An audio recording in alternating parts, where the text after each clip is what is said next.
Well, if you're not out at the ballpark today celebrating opening day, that means you're in the basement with us. It's Bash in the Basement. Here we are, Clint Schweitzer and Noah Groniger. And man, on this show, buddy, we're talking about sports, nostalgia, life, anything we want, basically. So welcome into the basement, because this is where we feel most at home, if you will, is just cradled into the comforts of our nostalgic youth. And I hope that each and every one of you will enjoy that today. Big guest, Sean Merriman, lights out, coming on with us in here in just a few moments. But we wanted to set the scene for the show as we've rebranded our kind of flagship podcast, Arcade Sports Podcast, is now Bash in the Basement. You see, when you say it, Noah, you got to like say it with like the Tony Schiavone, Michael Buffer, Bash in the Basement. You absolutely have to. What do you have back there, my friend? You have changed your background and you are really in this thing. I see Chucky up there. I see Bloodsport, Wizard, the Wizard. I'm loving this. That's what this is all about. We're going to take everybody back. You know, there's a demographic that's around our age, you know, from about 35 to 45 that you hit right in the feels of that Nintendo Power generation. You grew up when you remember getting cable TV for the first time. You remember watching USA Up All Night. You remember collecting wrestling figures and G.I. Joes and Ninja Turtles. And if that's you, then you're in the right place, because we're going to be talking sports. We're going to be talking about all the stuff basically that we like. We were able to manipulate the system and do a show based on things that we like. Sports is a big one. And Sean Merriman, who's coming right up, he, of course, joined us at Radio Row at the Super Bowl and talked about his the MMA company that he has called Lights Out Extreme Fighting Championship. So we're going to be talking about that with Lights Out, a former terror to the Kansas City Chiefs. In fact, I believe he like reignited the Lights Out dance in a game against the Chiefs when he had previously retired it. But when you're playing against Damon Heward and Herm Edwards, you might as well bust it back out.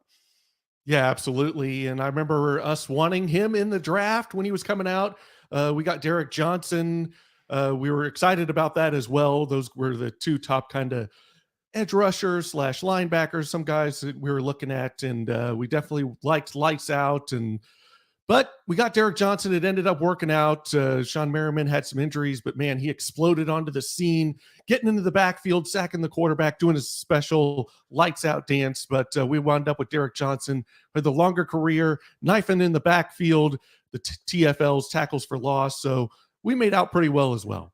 Well, I don't know how much he's going to like your basement studio setup. He's coming into the basement. He's going to be looking at a lot of Chief stuff.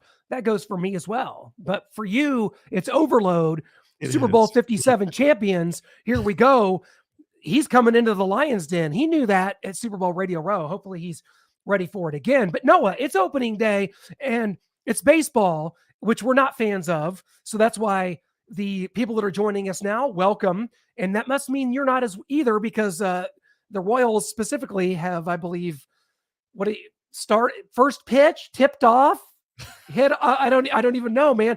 So I got to ask you, organ grinders going. The only person that I know that hates baseball worse than me, and let's be honest here, back in 2016, I wrote what could be considered kind of a controversial article for our website, starcademedia.com, about how much I hate baseball. And it was called 10 Reasons Why I Hate Baseball. It was kind of tongue in cheek. It was supposed to have fun. Got a lot of hate for it over the years, even some death threats. Hey, we'll take whatever we can get. There's no such thing as bad publicity, says Gene Simmons. So here we are. Noah, quickly, just give us, I got 10 reasons there.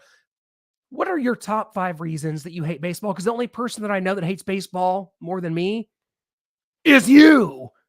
Yeah, I'm probably going to go backwards through this thing. Start at 5, go up to 1.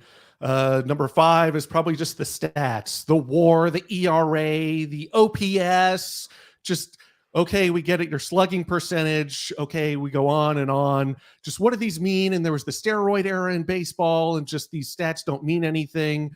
Barry Bonds leads Major League Baseball in all-time home runs, but does he really with the steroids? So that's number 5. Number 4 is just their highlights. You see Sports Center's top 10s. They all look the same. Just a guy fielding it off the grass, slinging it over to first base, and just your 4-3-2 double play, triple play. Just what are these? They look the same. We've gotten to an argument with someone. He said, come on, guys, the best play that ever happened in sports is just Randy Johnson pitching and hitting the bird. like in football, you have so many variations of plays, and in baseball, just everything looks the same.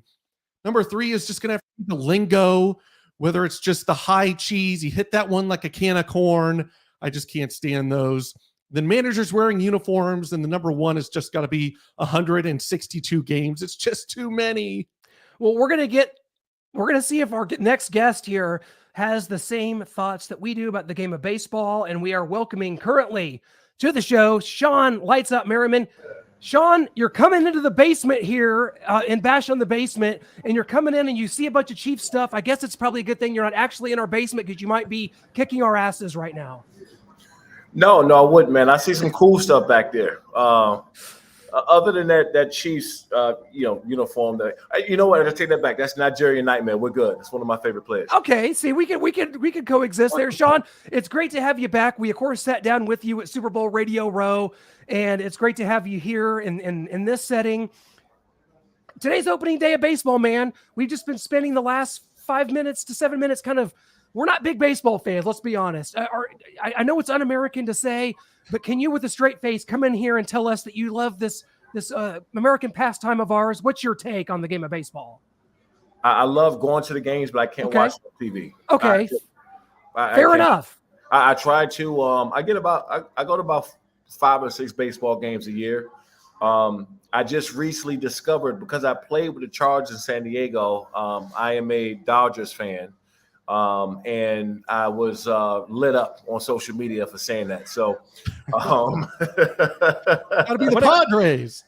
Yeah, what a great venue, Suez Ravine, Dodger Stadium. That I've been there, and there is something special about that. So, very cool. So, we got to talk about this, because we talked back right a couple days before the Chiefs won another Super Bowl.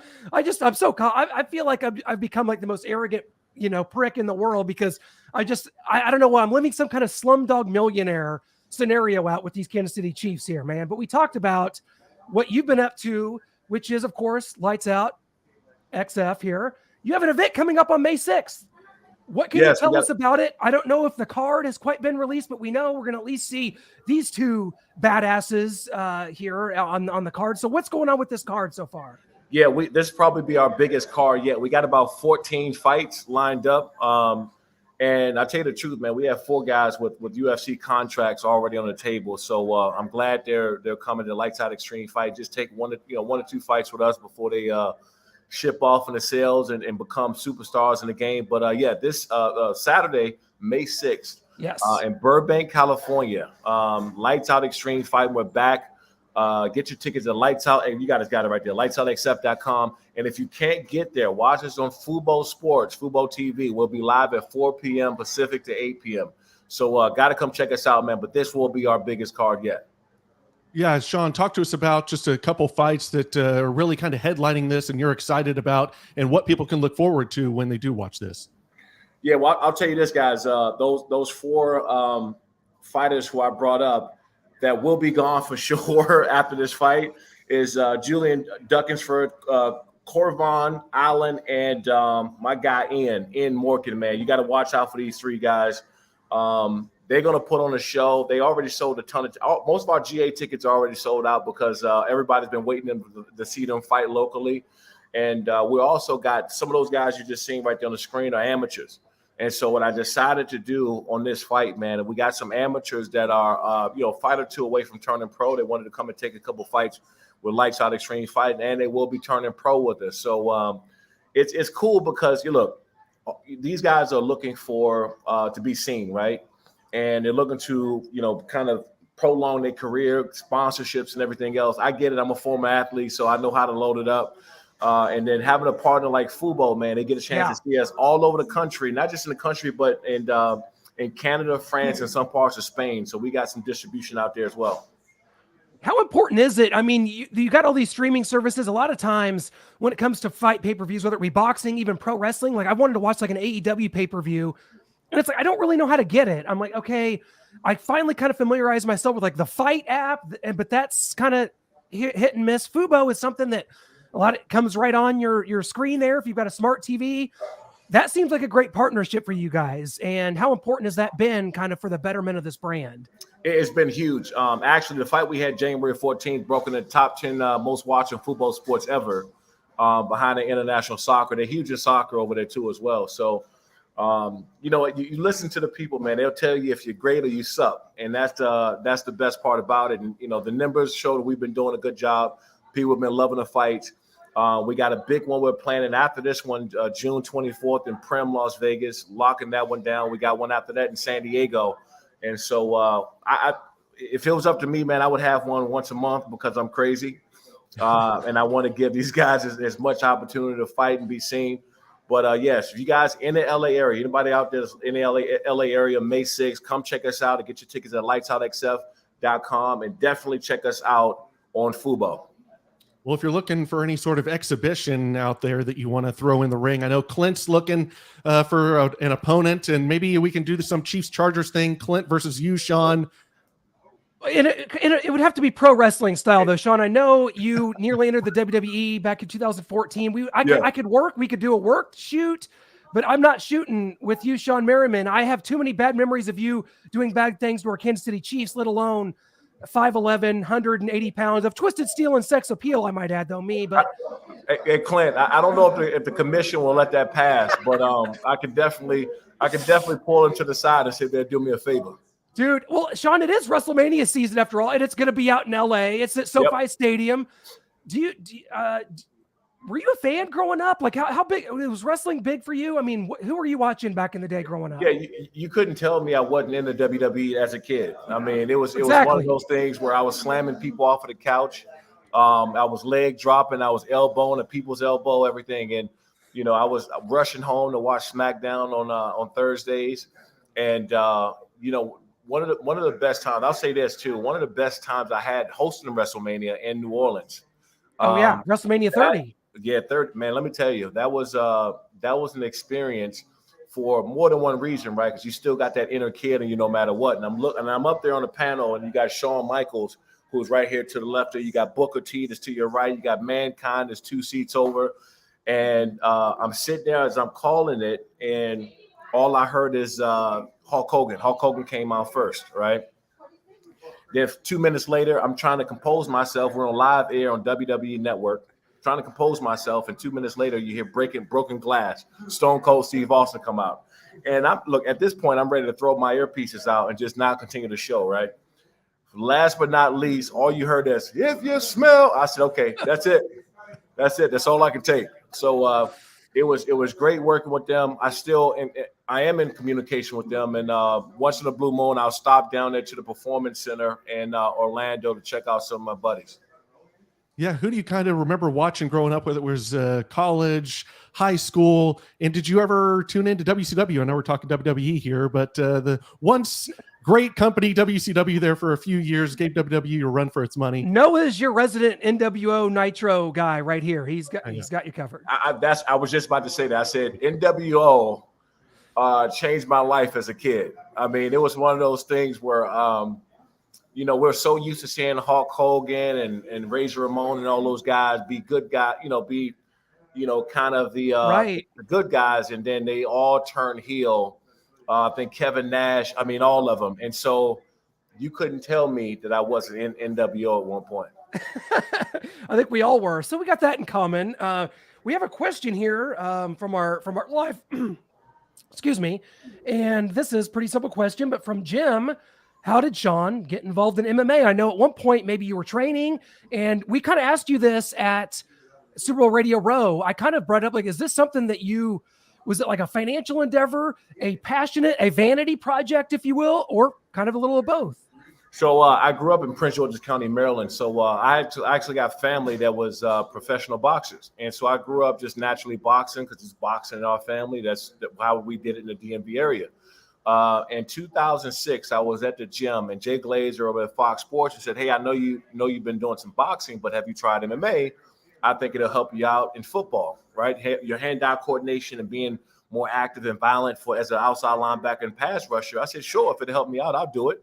He texted me an address, and the next day I showed up at the address at the gym, and Jay Glazer's on my left, Randy Couture's on my right, and so I'm thinking in my head, okay, the first day you're walking into an MMA gym, the last person you want to see is Randy Couture, right? And I looked at Jay. I said, listen, I hope you don't think I'm fighting Randy Couture today, because that's just not happening.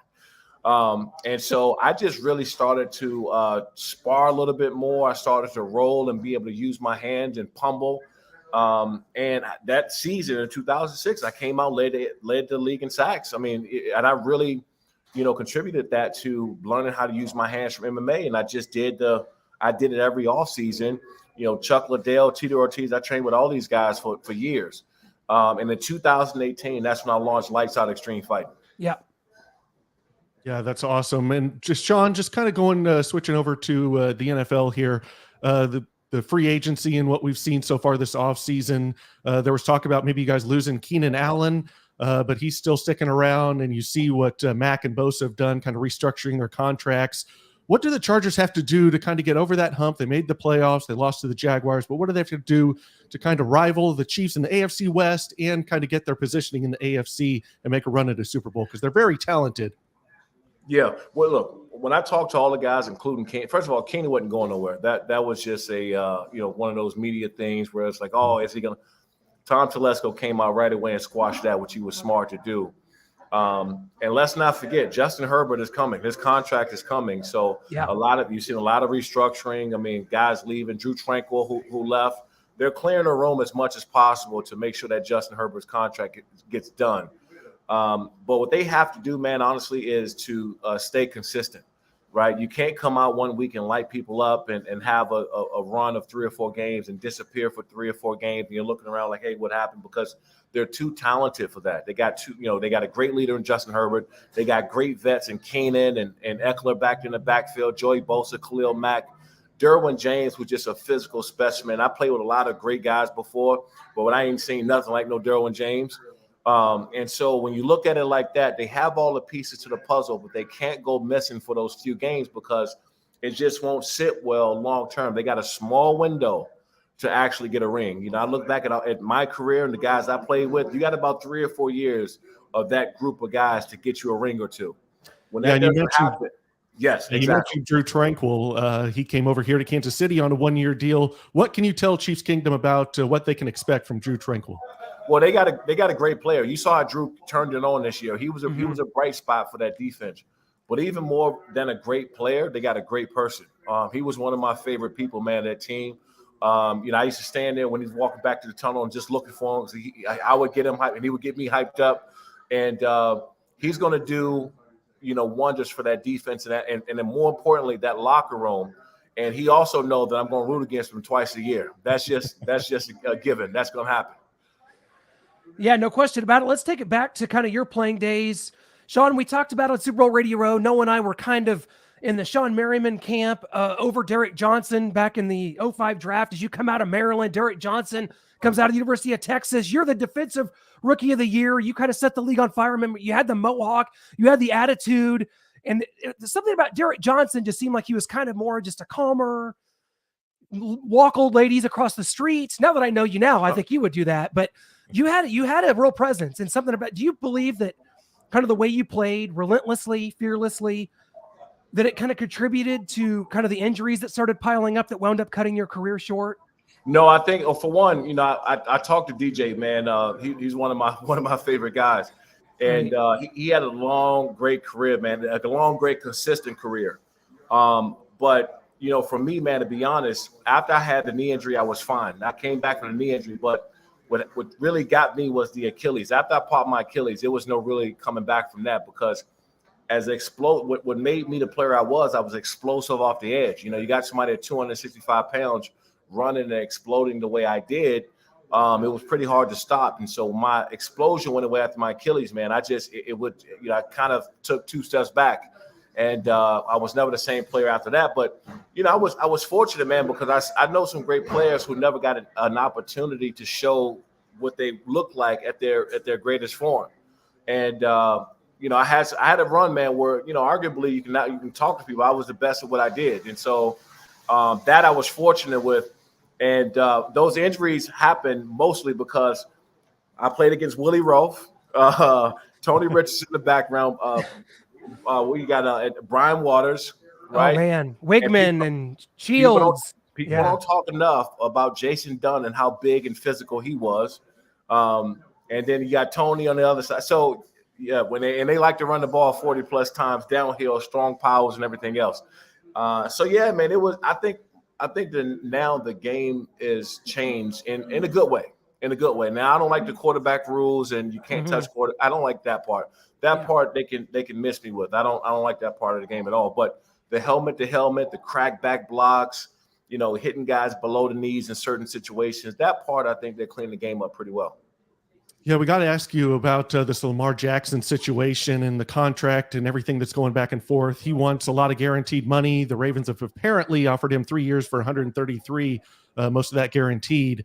But the Deshaun Watson contract, it was just kind of a bad move and a bad contract that kind of the rest of the NFL is looking at, saying the Browns were desperate and they just gave Deshaun Watson whatever he wanted. So that's not really fair to look at that contract and say, okay, Lamar, you're better than Deshaun. You don't have the off the field stuff, so we got to give you something like that. What do you think ultimately happens here? Do you think the Ravens and Lamar find a middle ground, or do you think he's ultimately gone as he's requested a trade? I think ultimately he's gone, and I'll tell you why. You're right. He's not going to get that Deshaun Watson contract. It's not about playing ability. I think the Browns, as you said, it was so desperate to do something to change their organization and get back to at least being able to contend in that division. So they had to give Deshaun because he was the best on the market, right? They knew the Texans wanted them to remove him. He wasn't going to be there anymore. So they gave him the biggest contract they possibly could to get that done. Lamar Jackson's biggest problem is not getting more than Deshaun Watson. His biggest problem is going to be changing up his representation so he can get that big deal somewhere else, right? He needs an agent to can pick up the phone, negotiate a deal with another team, and get back to the Ravens and say, hey, I got 2 firsts for you and a future 3rd round pick to get Lamar Jackson moved to here, right? And if you don't have those relationships, if you don't have the right representation to do it, and you're demanding, this is not a negotiation. He's demanding that he gets more than Deshaun Watson, which he's never going to get, right? He's demanding it, and the NFL has a certain way in how they like to do business, and you're not going to go and dictate how they work. So once he changes up his representation, I hope for his sake, because we all know that he deserves a max contract. Everybody just watched the Ravens, watch his career, his body of work, what he's done over his career. He deserves a max contract and most of it guaranteed. He's not going to get it until he changes up his representation. Shawne, well said, my friend. I mean, kind of going back to your playing days again, we here in Kansas City saw this probably, more than any of us wanted to. And I'll tell you, I believe it was actually a game against the Chiefs. You sat Damon Heward and you brought the lights out dance back after it had been retired, after it had some controversy. You had, after losing a playoff game to the Patriots, they were doing the dance, trying to kind of taunt you. LaDainian Tomlinson, your guy, stands up for you. But this all goes back to a coach that we talked about at Radio Row, but we got to bring it up again, and that's Marty Schottenheimer, who you played for in San Diego, who was such an influence to us growing up as Chiefs fans. And we talked to so many of his former players, Shawne, and we all talk about the Hall of Fame, and we believe Marty should be up for that someday, top 10 in wins and as a coach. But just kind of reiterate kind of what you said before about how Marty and what he meant to you just personally in your growth in the league as you were coming in. Yeah, no doubt about that. And he was much more than a coach for me, man. He really, you knew he cared. That was the number one thing when I met Coach Schottenheimer and I spent time with him. We talked more about me personally and family and everything else than he did football. That said a lot. And I can't tell you how much I miss him. I think about him all the time, and get a chance to talk to Brian and the family and everybody that I talk to here and there. For him not to be in the Hall of Fame right now is the ultimate disrespect, in my opinion. You go and ask the rest of the coaches that are in the Hall of Fame or the coaches that are going to be in the Hall of Fame, I think they would all agree with me. And you can talk about rings and everything else. Let's look at winning percentages and what he's done for organizations, what he's done for players. Yeah, 100%. And a guy who is going to be in the Hall of Fame someday. We'd be remiss if we didn't ask you about your rival here in Kansas City, but Patrick Mahomes. I mean, what have you seen out of this guy that you haven't seen out of anyone else? And just that's been such a thorn in your guys' side with the Chargers? Yeah, let me tell you this. You only see a Patrick Mahomes like every 20 or 25 years. That's how special he is. And even though I went against him in the AFC Championship game because I thought no way in hell he's going to go out and perform with that ankle, I was wrong. And then I backed it up by picking against him again for the Super Bowl. I was wrong. And, it's one of those things where he's getting to the point where you don't want to say it's a one-man team, obviously not, because Travis Kelce, obviously, he's going to be in the Hall of Fame one day. He means a lot to Patrick Mahomes and that organization. Andy Reid obviously puts a point in that. But it was more evident to me than ever how they went out and won that game against, to me, in my opinion, the Philadelphia Eagles were a better team. I mean, all around across the board. But one thing you can never count out is having a Patrick Mahomes at quarterback. So he's going to be brought up as pretty soon here as the greatest ever. And the only thing that's going to stop him from being in that conversation with Tom Brady is the amount of rings he wins over the next 7 or 8 years. Shawne, kind of last thing as we're looking at WrestleMania here, Brock Lesnar is taking on Omos this weekend. Did you have a chance to rub shoulders at all with Lesnar? Because that was the WrestleMania that he beat The Undertaker that you were at 30, and everybody's eyes ringside looked like this when they got the 1, 2, 3. And do you think that Brock Lesnar, even at age 45 or 6, could end up things here at WWE and still have a fight or two left in the UFC? You know what? For some reason, I like this Brock Lesnar this time around than I have previous and before. Like the redneck Brock Lesnar with the. I like that because it's more of who he really is. That's true. It's more of who he really is if you know him in person. I can tell you this: I've seen him just recently. He don't look like he's 46 years old in person. He's in phenomenal shape, and as we're talking about WrestleMania 30, that was the passing of the torch when he won against Undertaker. And we all know that if you're wrestling fans, you know when it's time when one guy steps down, the other one steps up, and who's going to be the face going forward. And he was that for just about a decade. No question about it. Guys, once again, before we cut you loose, Shawne, want to make sure everybody's got the info once again. lightsoutxf.com.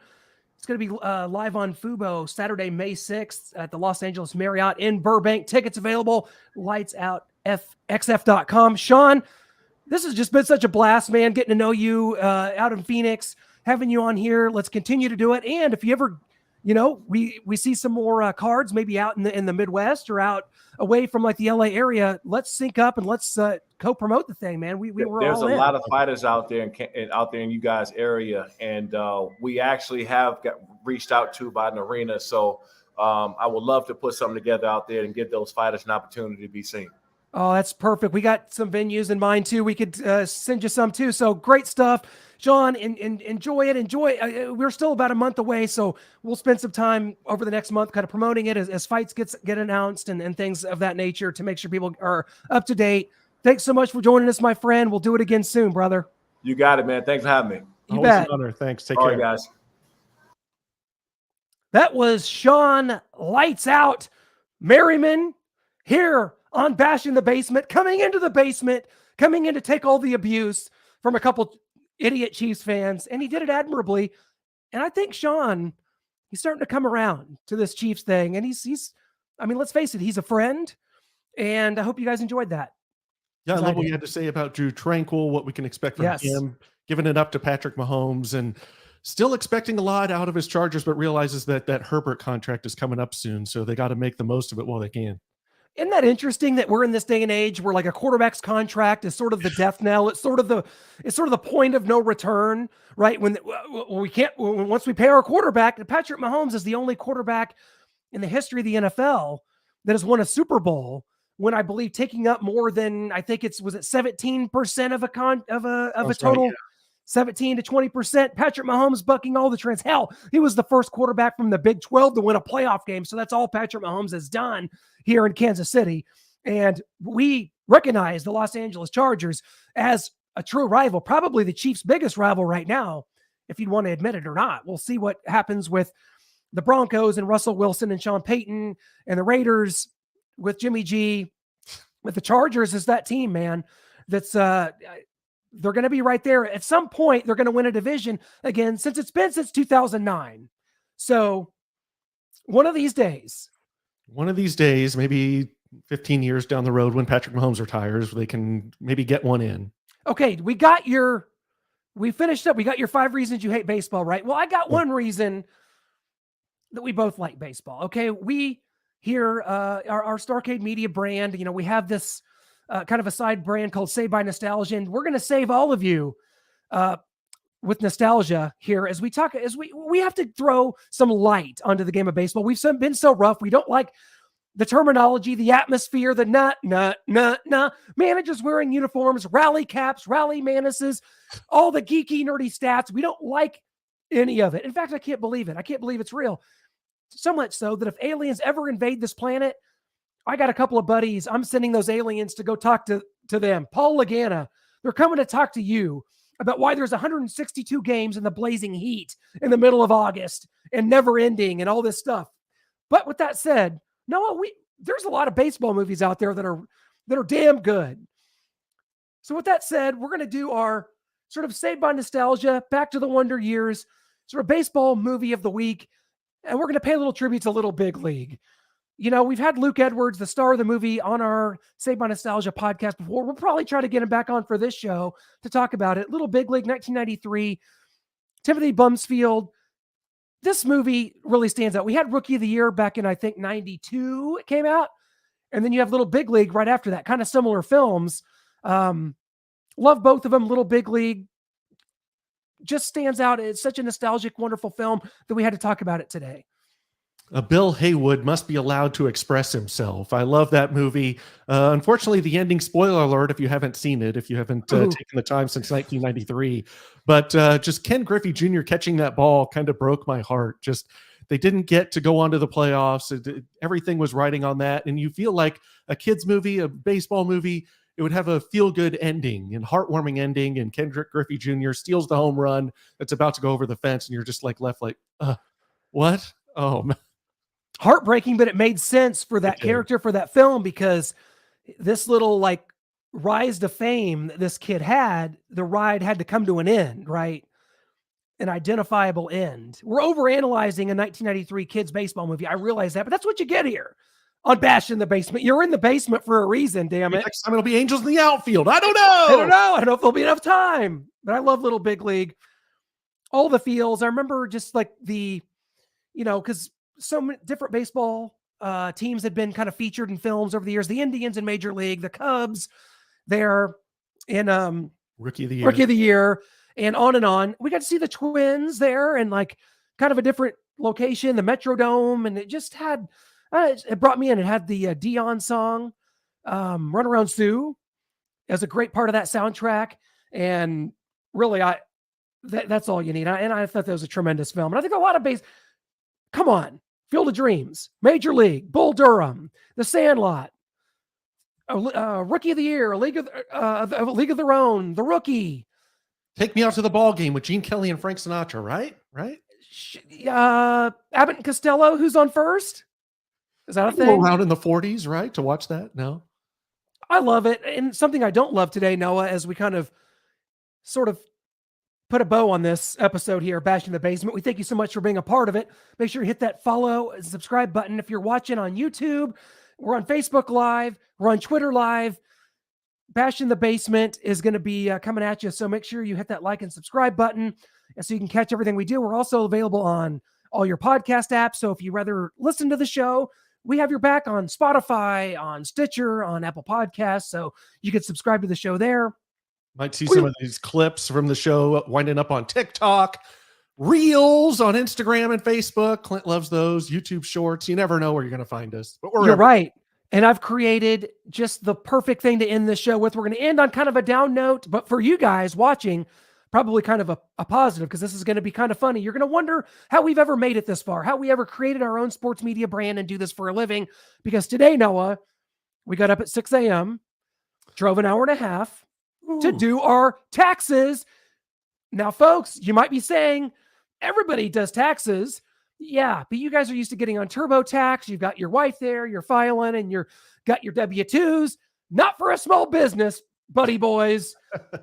This was one of the hardest things we ever had to do, keeping track of expenses, revenue, making sure everything's on the up and up. Noah, sometimes I wonder how I ever got this far. I'm 39 years old, but I never signed up to be past the age of 10. How did this happen? How did we get here? We're adults now, whether we like it or not. And the tax man, it became time to pay the fiddler.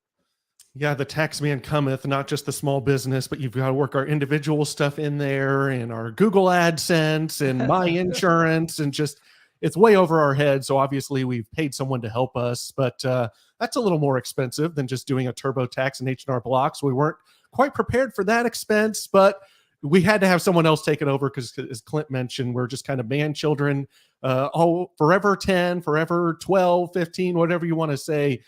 Taxes just go over our head. Forms, if it's just not laid out completely easy in front of us, drag and drop, we're just a fish out of water. Do you know that income tax is actually unconstitutional? They created like an addendum to the Constitution that allowed for this. And let me tell you something else, you guys.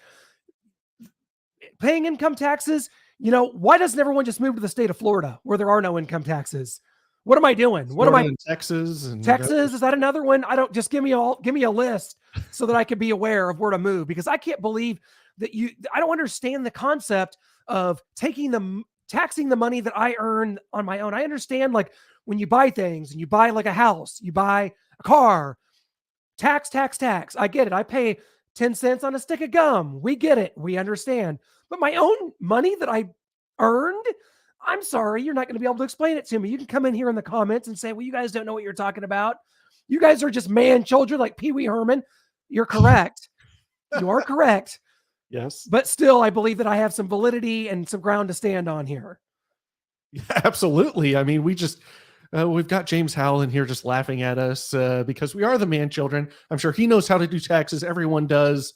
We're the only two bumbling 15-year-olds as masquerading as 38, 39-year-olds out here just freaking out over taxes and how does this work? Why are they taking this? And they explain it to us and we're still just there with blank looks on our faces. Just, okay, I guess just here's the money. I don't really understand any of this.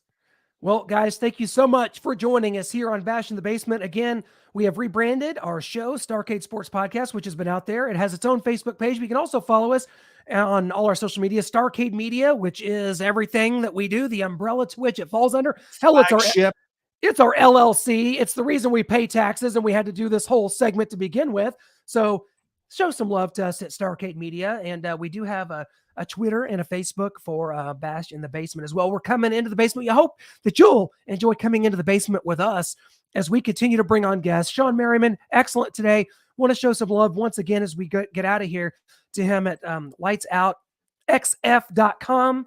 It's a Lights Out Extreme Fighting. Their show, Lights Out 9, is going to be available on Fubo TV Saturday, May 6th. Tickets available Los Angeles Marriott in Burbank. Sean, Lights Out Merriman, a guy that exploded onto the scene back in 2005, NFL Rookie of the Year, I believe a 3-time Pro Bowler, and injuries really derailed his career. And now it's crazy because, Noah, this is insane to say, like, Sean Merriman is our exact age.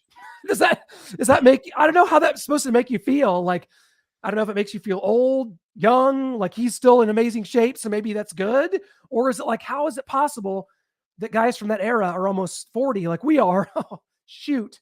I know. I can't imagine. You guys are talking about like Brock Lesnar and how he might be 46, but he doesn't look it. Sean may be our age, but doesn't look it. And we are our age, but look older due to the hairlines.